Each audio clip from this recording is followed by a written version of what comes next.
So on today's podcast, I'm sharing some personal reflections about my experience of visiting someone for the last few years who was on death row.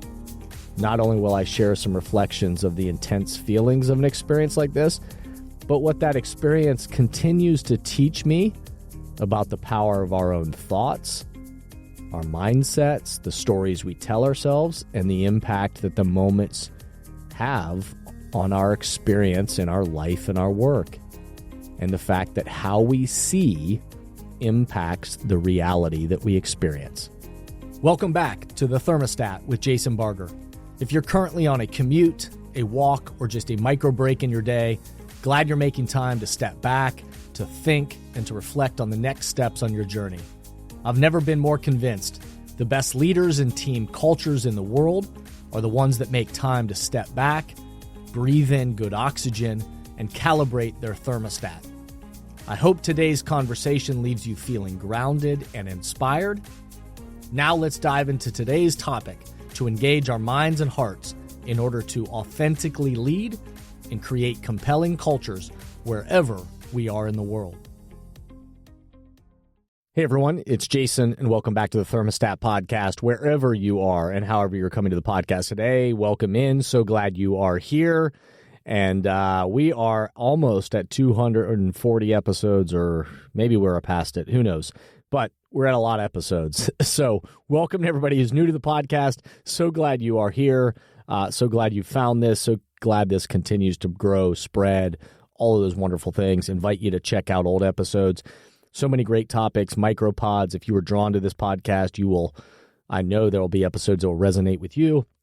So many great interviews and chats and things with thought leaders and friends of mine from around the world that are just awesome. So check those out. If you're one of the OGs from the very beginning, you are the best. So glad you've been here since the very beginning. And so glad this continues to add value to your life and your work. My commitment to you, as always, is I want this to be a place for you to step back, take a deep breath, hopefully be filled with some good oxygen to think about your life, your work, and think about that culture that you're trying to create, that temperature you're trying to set in your life and your work. And my hope is that these topics help kind of fuel some next thinking, acting, and interacting for your culture of your relationship, your team, your work, however you're coming to this. Before we dive into today's topic, if you'll do me the quick favor, if you'll rate the podcast 5 stars, just smash that, 5-star button, leave an authentic review in your own words. Those are super helpful ways that helps reach more and more people. And then also, thanks to everybody who shares the pod. So shares, if there's episodes that resonate with you, share it with your team or your colleagues. Say, hey, let's listen to this together, and then let's talk about the questions for our team, our culture. Anybody who shares it on social media, all of those ways that people spread and share this podcast. Thank you for everybody that does that, because that helps amplify these messages. When the bars close behind you for the first time when you are visiting someone on death row, it can be quite intimidating. The mindset that we bring to our own thinking, acting, and interacting in those moments is everything. We know that our minds and our mindsets are powerful and often frame the picture that we see in the moments we experience in those moments. Our thoughts impact how we experience each moment that we are in.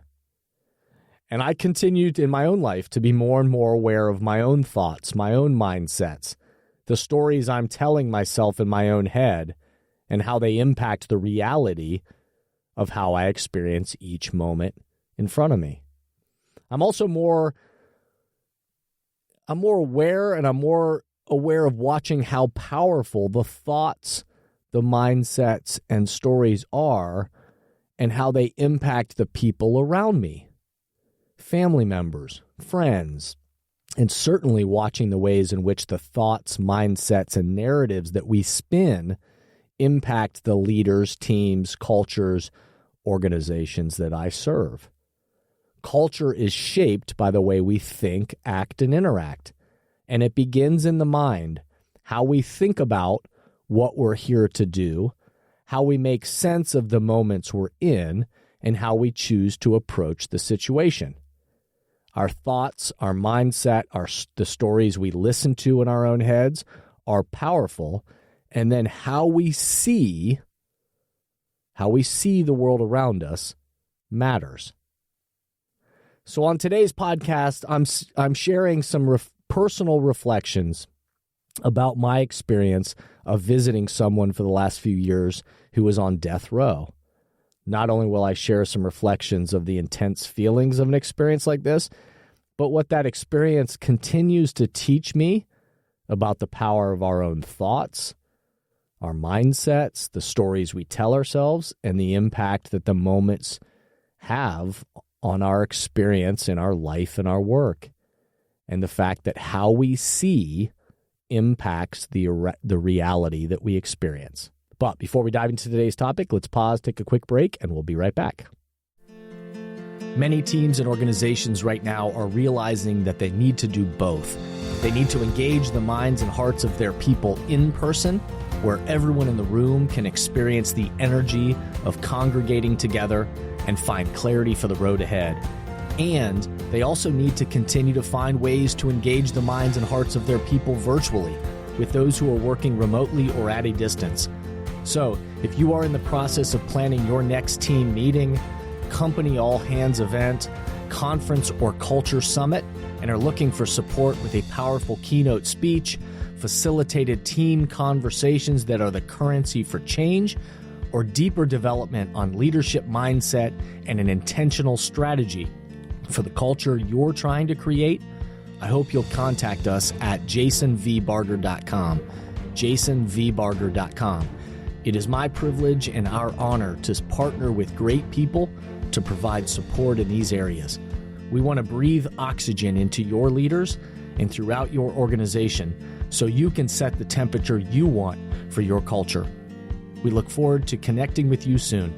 I hope you'll contact us at jasonvbarger.com, jasonvbarger.com. It is my privilege and our honor to partner with great people to provide support in these areas. We want to breathe oxygen into your leaders and throughout your organization so you can set the temperature you want for your culture.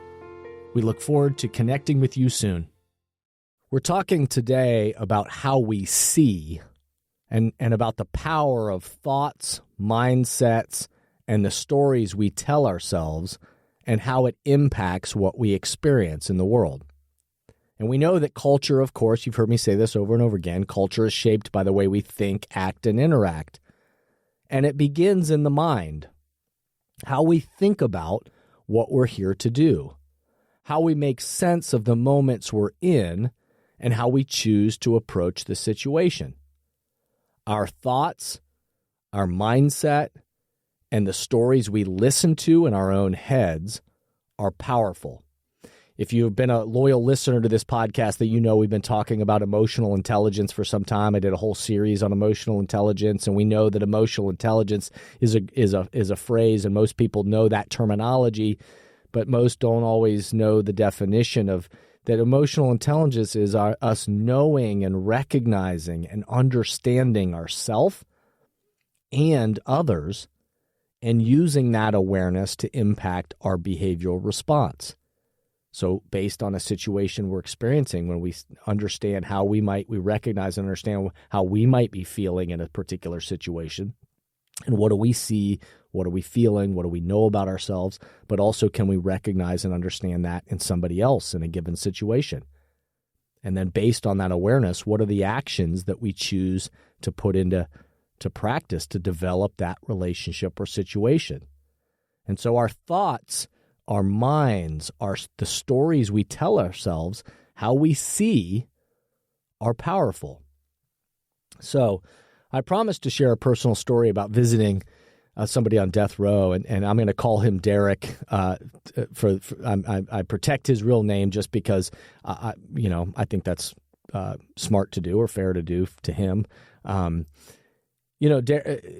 been visiting him for the last few years, and Derek has been on death row since he was a young man, and now he's in his 40s, and his existence every single day is often contained to a 9-foot by 9-foot cell block.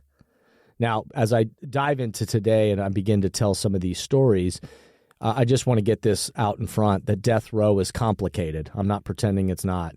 I don't pretend to fully understand the complexities of the awful crime he committed as a young person, and I would even say, even though he was over 18, he wasn't far past it.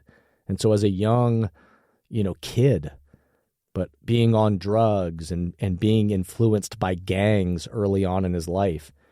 But the mark he left by killing someone ended a life and impacted all of the loved ones associated with it. Everyone involved in his family and everybody around him, but certainly everybody for the person that he ended a life for.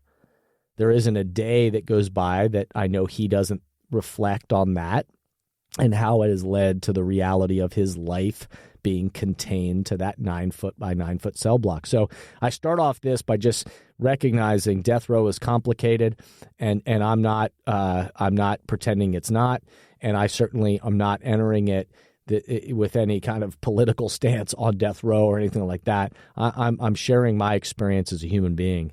My motives, if you're wondering that, I had no agenda, especially when I first started visiting him. I had no agenda other than to sit with him and to be someone to try to be a human being who sees him, listens, and tries to exhibit care, again, beyond the awful things I know he did and that I'm not saying are okay. But still, I heard years ago that there were people like Derek who are sitting on death row and don't have anyone that visits them. They don't have any family or any friends that come to see them anymore. And so I'm not dismissing the awful thing that he did, but I'm also not there with an agenda when I meet with him. And so when I sensed that this would be a good thing, a source of growth for me as well, to get outside of my comfort zone, to enter a place of discomfort, but also a chance to hopefully be somebody who actually looks him in the eyes and calls him by name and listens to his story and helps him think through what the things he's thinking about for his life, and to sit in a space that's uncomfortable, but to be open to what could be learned and experienced in how I experience the world. So the first time I ever experienced him, and visited him was wild. And I remember before I even entered the prison, staring at the outside of this fortress, high walls and the barbed wire fence and everything around it. And it just felt cold and gloomy as soon as I entered inside. And, of course, you've got to get through, especially to visit somebody on death row, you got to jump through a lot of hoops to get clearance, and you can't take anything back with you and all this stuff to even get in there. And when you're going back to death row, you go through security and you go through the first gates, but you go through about 5 or 6 other sections of the prison. And so these bars close behind you every single time you get to a new part of the prison. And so by the time you get all the way back to death row, you've gone through 5 or 6 different sections where bars lock behind you and the gates close. And each time, I'll admit to you that each time that happens, it starts to feel a little bit harder to breathe. And it almost feels like, claustrophobic, like it's kind of closing in on you. And I'm there just to visit. I don't live there. And so I had this very powerful experience, even just walking back to meet him. And then I remember, I had no idea what he looked like. We had exchanged, they have this very private kind of, virtual messaging kind of email that you can do back and forth, he wrote me a few handwritten letters and things like that in our first correspondence. But I had no idea what he looked like, and I had no idea who he was. I didn't know anything about his story other than he was on death row. And so I remember meeting him for the first time, and here he comes escorted into the room with 2 guards on either, a guard on either side of him, all with, of course, weapons and all the stuff that guards, especially in death row, have on them. And there was Derek shackled at the feet and also at his hands. And he was a large man. I mean, at least 6'4", maybe 6'5", 300 pounds. a large man. And for the next 3 or 4 hours, we sat down at this table and he stayed shackled and we just began getting to know each other. And, I didn't know him. He didn't know my story. And so we had to start from the beginning and we had to move through like why I was even there. And I reiterated again my motives that I didn't have any agenda and that I was just there to listen, to care, to sit with him. And was that cool? And is that helpful to him? And he, of course, said, yeah, he hadn't had anybody visit him in years. And so of the many topics and interesting pieces we uncovered about each other over the next few hours, where we just sat there and talked, everything was poignant. I kept just focusing in on and the struggle of him talking about his mind and his body being contained, this giant man, but being contained in a 9-foot by 9-foot cell block. And he talked about the fact that he was physically contained. But then we talked about one of the images that stayed with me and stays with me today is he talked about how even on his good day, on the good days that he has, sometimes his mind, his vision, his thoughts, the stories in his head is that he can see beyond the bars. And he talked about some days he can just see beyond the bars. He can see a world that is outside of that cell block that he's trapped in. And on those days, he's grateful to be alive. And he's grateful. He loves drawings and art that he creates. And he tries to be a good friend to other inmates and other cell blocks near him, and or any chance he has to interact with anyone else, he tries. And on those good days, he can see beyond the bars, is the way he described it. And then on bad days, which he admitted he has many of, he describes the crippling nature that outside of his own mind and vision and thoughts and stories and what he sees is that some days he can't see beyond the bars. All he can see are the bars that are trapping him there. And so he is imprisoned both physically and mentally. And so this image, I'm giving this as context to you, but this image that I want to talk about today that has stayed with me ever since is that some days I can see beyond the bars. Some days I can see beyond the bars to a world that is outside of this immediate experience. And some days all I can see are the bars that are keeping me trapped and imprisoned right there. And so every time I've left the prison then after being with them, and again, this idea has stayed with me ever since, but I remember especially the first time, but every time I leave the prison, each thing going back through that sequence of locked bars as then they open and I get closer and closer to getting out of the prison, it starts to get a little easier to breathe. And then as soon as you walk out of the prison, finally after being in there just for a few hours, the fresh air hitting your face and sitting there, you can't help but think about the freedom that you are lucky to have and to think about the fact that, wow, the choices we get to make. And I think about Derek and I think about, again, the awful thing, yes, that he did that has led him to there. But the fact that is now where his life exists is within that 9-foot by 9-foot cell block. And so I think about the freedom that we all have, but I also have been reflecting on this idea that all of us, every human, has mental bars of some sort. And all of us have things in our minds, stories we tell ourselves, things we see, mental bars that even if we aren't physically imprisoned, sometimes the mental bars that are around us keep us trapped where we are. And for some people that are thinking about, sometimes the bars maybe that you are seeing in your life is it might be your phone or it might be technology that you feel like you just are so obsessed with, or you're kind of distracted or trapped always in this in this story or this vision or this narrative, this constant scrolling of your phone. Maybe for some of us, that's it. You might feel like the bars of a relationship, that even though you're not physically stuck, you may see bars of feeling like you are stuck, feeling like the bars that are holding you back or in place of a particular relationship. For some of us, you may look out and might say that the job or the role you're in at work or something, an obstacle you're facing, is one of those mental bars that keeps you trapped each day.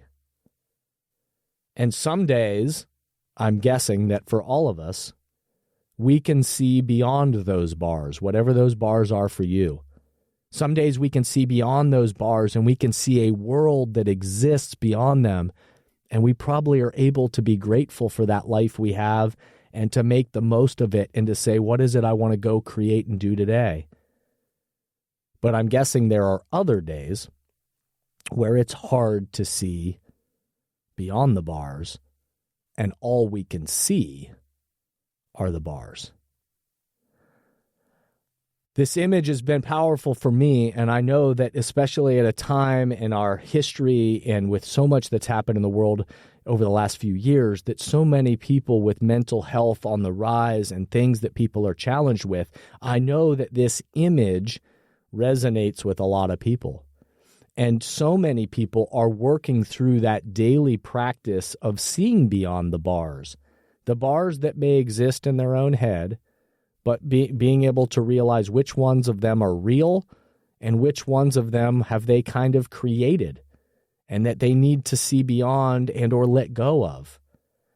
And that challenge, though, for each one of us in our lives, if our experience and the culture that we create with the people around us and our own experience in the world starts with how we see, and if culture is shaped by the way we think, act, and interact, it begins with the way we think, the stories we tell ourselves, the way we see the world around us, then how we see is powerful to creating that reality. And so, challenging ourselves to see beyond the bars to that world that we want to create and that person that we are grateful to be and that life that we are grateful to live. And what can we create with the people around us? So as always, I'll leave you with some questions to ponder. What thoughts, mindsets, stories, vision, what are the bars that you see each day? In what ways do you hope to see beyond the bars, and what needs your focus? What thoughts, mindsets, stories are imprisoning your team, your organization, or your culture? And what new oxygen might be needed? So I hope today's episode got you thinking in some new ways. I know this is an intense and powerful and hopefully inspiring story and image for all of us to think about those things that maybe hold us back or keep us, stuck where we are. If any of this resonates with you, I invite you to, or if you want to talk more about it, or if there's something about this that would help the culture of your team and organization, I hope you'll reach out to us through the website, jasonvbarger.com, or email us, info@jasonvbarger.com, and we can figure out how we can maybe help us think through how do we see beyond those bars in your team and your organization and move out into the world to create that culture and continue to breathe oxygen into each other to create what we're here to create. So I hope that resonates with you. I hope if this resonated with you, I hope you'll share it with the people around you. If this episode did, I hope you'll hit the 5-star button. I hope you'll leave an authentic review so that other people can hear these messages and think about these important things.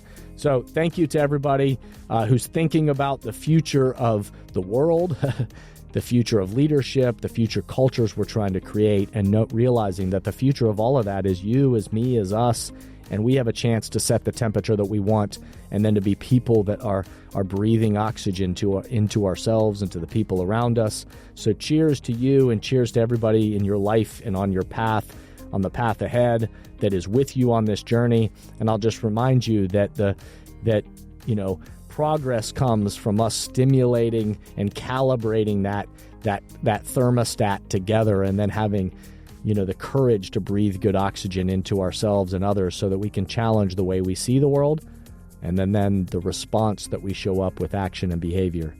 So step back, remember, be a thermostat, and breathe good oxygen. Thank you for listening to today's podcast, and I hope the messages and questions stimulate positive change along your path. As always, if these messages resonate with you and add value to your life, I hope you'll help amplify them throughout the world. Please rate, comment, and share on whatever podcast or social media platform you're using, and share this podcast with the people in your life or work who should be part of these conversations. That way, this spirit does, in fact, spread. If these messages or developing leaders and culture would be helpful to you and your organization, please contact us at jasonvbarger.com, jasonvbarger.com. And remember, we are all ambassadors for the culture we want to create in our life and work. We have to own the vision we want to be a part of. The future of leadership is you, is me, is us. Be a thermostat.